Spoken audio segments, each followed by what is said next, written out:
மணிரத்னம் அவர்களின் தளபதி படத்தில் மம்பூட்டி அவர்களின் உதவியாளரில் ஒருவராக நாகேஷ் அவர்கள் வருவார்.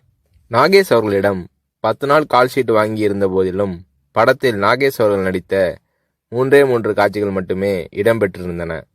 பிறகு ஒரு நாள் ரஜினி அவர்களை நாகேஷ் சந்தித்த போது, மணிரத்னம் என் கால்ஷீட்டை வீணாக்கிவிட்டார், இன்னும் சில காட்சிகளில் என்னை பயன்படுத்தியிருக்கலாம் என்று நாகேஷ் அவர்கள் தன்னுடைய ஆதங்கத்தை வெளிப்படுத்திய போது, ரஜினி அவர்கள் பதில் ஏதும் சொல்லாமல் புன்னகை புரிந்தார். அவ்வளவுதான்.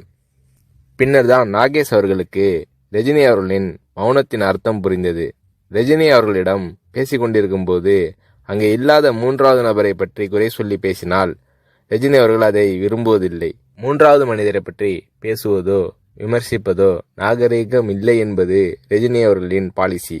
இது நாகேஷ் அவர்களுக்கு தெரிய வந்தபோது ரஜினி அவர்கள் மீதான மதிப்பு நாகேஷ் அவர்களின் உள்ளத்தில் பல மடங்கானது.